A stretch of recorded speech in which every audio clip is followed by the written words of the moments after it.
Nararay ko Kristin ta patong-patong si binabawang ko sa mabasaan palay, walang itatanim.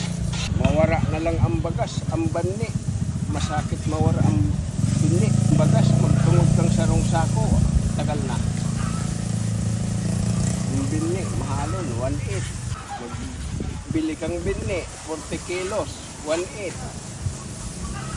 1.7. Siguro ko talaga si binni pag tubig. Masakit na.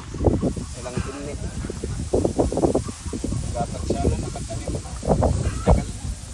Kaso, perming maulan.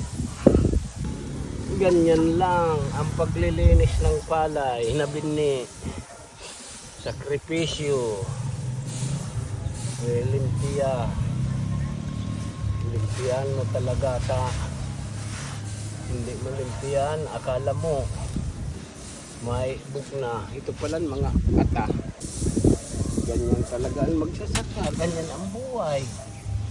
Grabing sakripisyo. Kaya magsasaka. Walang ibang hanap buhay. Saka ng saka. Hindi sana nagbagyo. Ay, ang daming palay ko ngayon. Arami ako po mga nalapa. Sipag na sana at syaga ta. Parang hindi magutom.